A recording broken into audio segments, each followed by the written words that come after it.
Hello, good morning, everyone. My name again is Niel Bornstein. I'm with Suse. I'm a senior sales engineer. I've been with Suse for about 13 years, based here in Atlanta. I've been through a lot of changes with the company.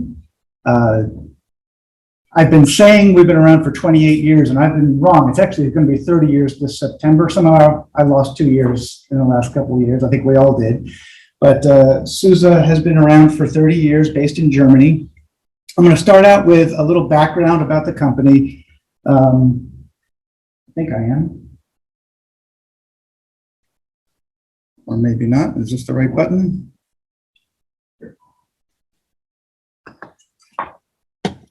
Let's see. There we go. Okay, again. So an introduction or a reintroduction to Suse for those of you who may not be familiar with us. Again, we've been around for 30 years. Our mission started off with enterprise Linux. We had the first enterprise Linux distribution working with IBM on the mainframe. Today, we've continued with the Linux side of things, but we've expanded our portfolio into various other areas. The main idea is that we are helping you all with your digital transformation. Even before the pandemic, everyone out there has been looking to become more of a digital enterprise. And we recognize that that is a transition that takes time. So we have a portfolio that supports you wherever you are in that transition, whether that be in the sort of the traditional on-premises or in the cloud Linux to run your applications across a variety of hardware architectures, or whether that means you're moving into cloud native with Kubernetes. So you can see the three pillars of our platform here. On the left in the green, business critical Linux. On the right in the blue, enterprise container management, meaning Kubernetes. And then on the bottom, the edge. The edge is becoming more and more critical to most enterprises in one way or another, whether you're a retail operation or an energy company or a telecom company or even automotive. We run edge workloads in cars, for example. So these are the three main pillars of our strategy. Now, as far as the actual products that we sell, this is what we call our Suse cake. You can see the three tiers of the cake. One is we deploy anywhere, on any platform, on pretty much any architecture. So whether that means on your dev workstations, in the data center, in the cloud, in a branch, or on the edge. We deploy Linux on all of those environments. Our flagship product, again, is Suse Linux Enterprise, and that comes in a variety of different flavors for anything from just your standard Linux workloads to desktops or point of service terminals. It could be a traditional server in the data center or in the cloud. It could be, if you're running SAP HANA, for example, that would run on our SLES for SAP product. And then we have a variety of extensions around that for high availability, real-time, high-performance computing, things like that. But again, all based on that single code base of Suse Linux Enterprise.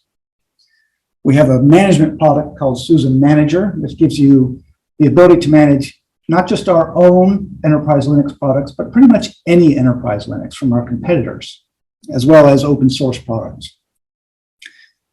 So that's the Linux layer. And then on top of that is our container layer using Kubernetes, as Vikas described, the whole container runtime environment.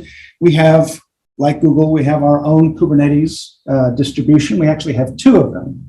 One's called RKE, the Rancher Kubernetes Engine, and the other is called K3S, which is a very lightweight Kubernetes distribution suitable for small footprint, edge kind of deployments.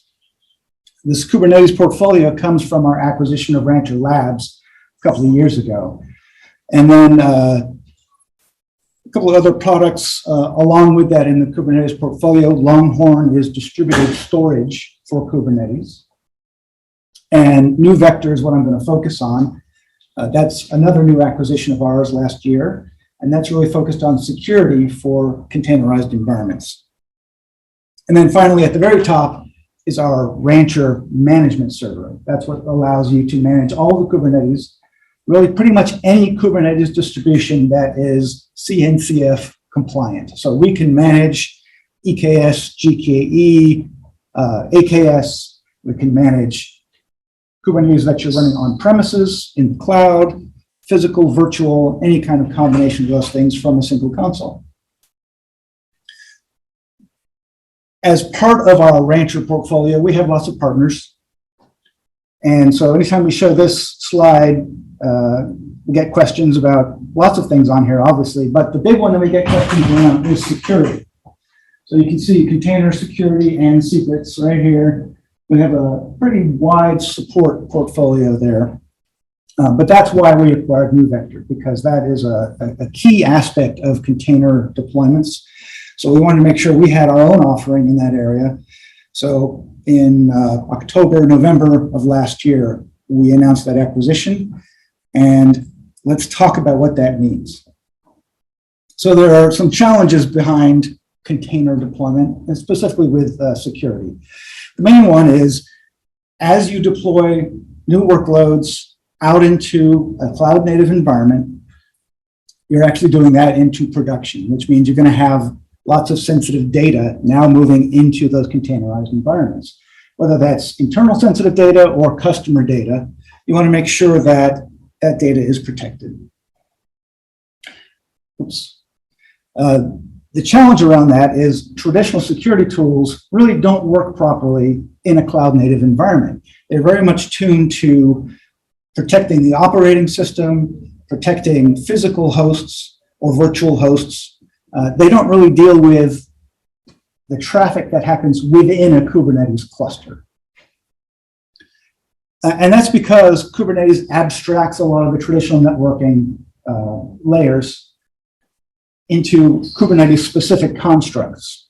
So you're not necessarily dealing with network interface cards or virtual NICs. You're dealing with traffic within a Kubernetes cluster, which may never leave the cluster, or it may cross between different nodes in a cluster, but it's not dealt with as traditional network traffic. And those traditional security tools don't know what to do with that.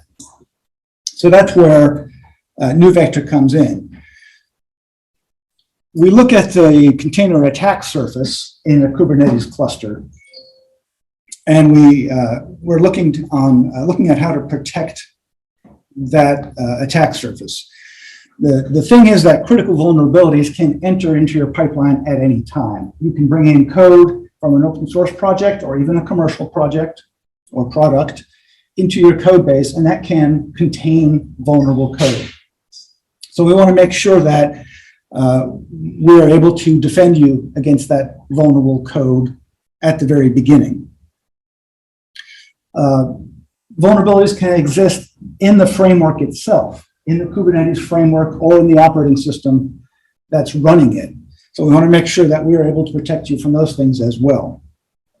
The important thing is that as part of this security pipeline, or this build pipeline, we want to make sure security is built into that pipeline so that you're not having to go through some manual steps in order to inject security. Security needs to be there from the start, and it needs to be part of your build process.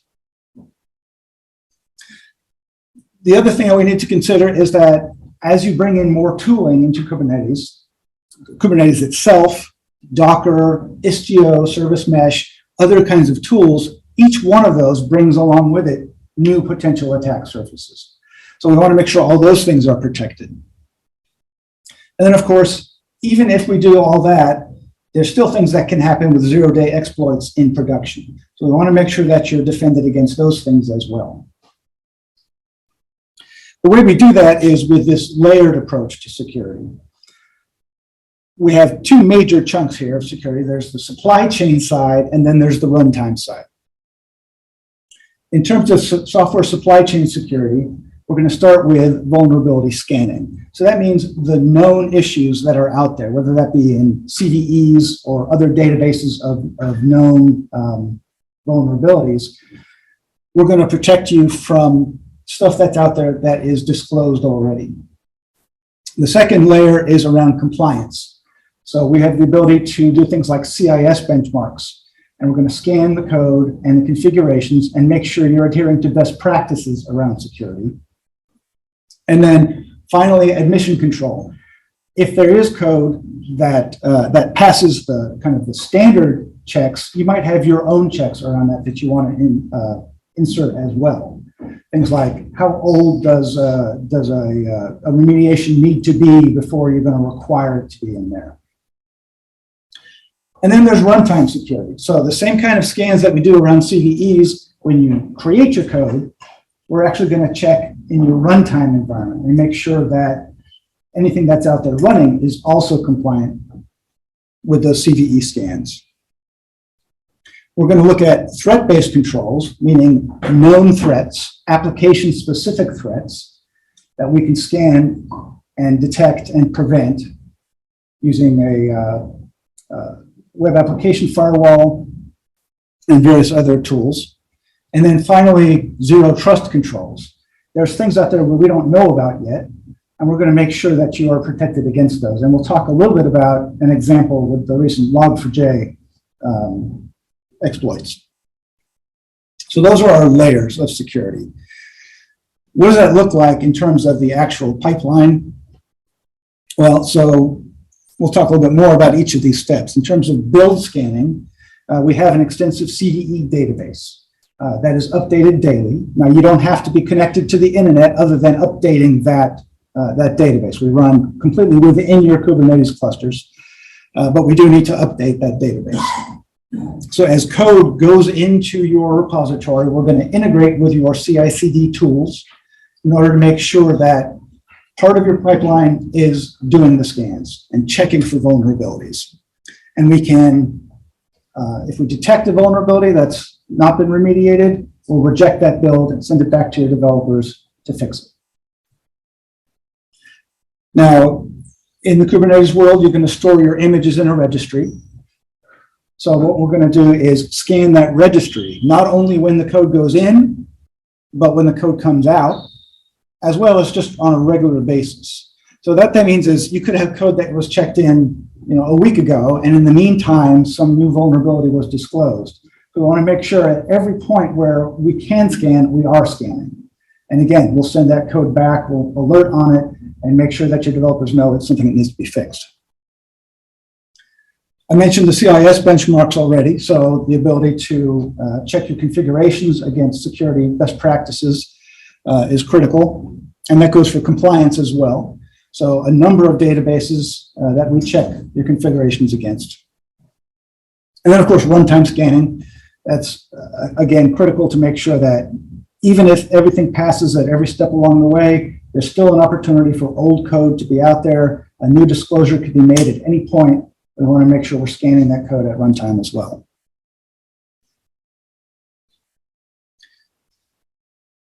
Then on the runtime protection side, I mentioned the admission controls already. You can define your own controls and rules around that. So for example, if you have a vulnerability that is known and the code is out there, we can give you the ability to build some time into there. So for example, maybe you're going to give your developers 7 days to fix a known vulnerability.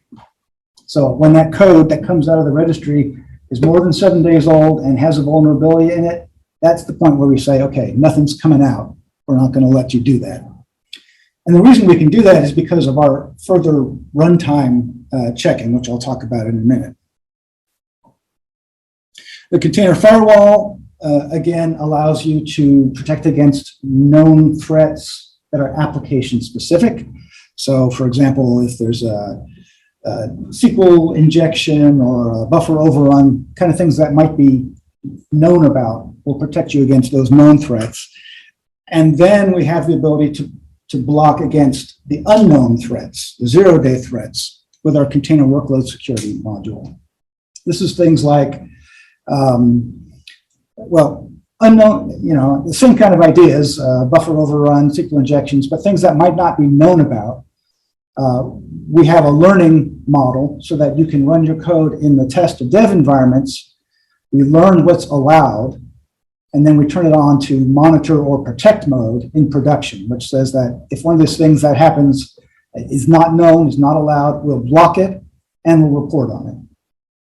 And of course, that's where the alerts and forensic comes in. We're definitely going to report on anything that we see. We can quarantine containers that have these kinds of known attacks or vulnerabilities and make sure that they don't expand into your environment and allow an attack.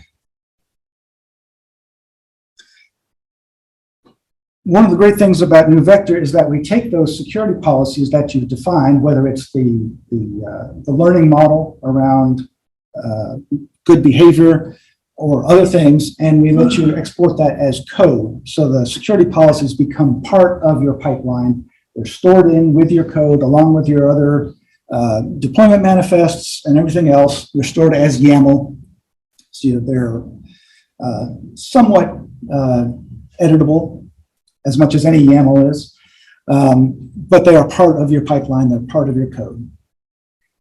And then automation. So we integrate, in this case, it says behavioral learning. That's about learning what is allowed by a particular component, and then preventing anything outside of that from taking place.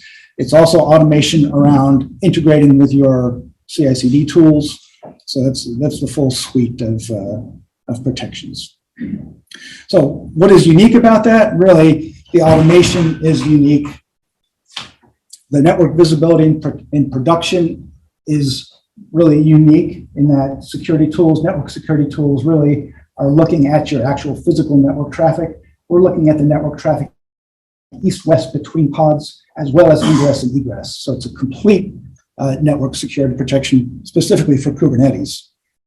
The zero trust is a unique capability in that we are assuming everything out there could be a bad actor trying to take control of your systems.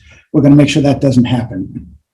And then because we're scanning all the network traffic, data loss prevention is built in. We're looking for anything that could be exfiltrated from your environment, and we're going to block that from happening, as well as inbound traffic through the WAF, just to make sure that you're compliant with the requirements.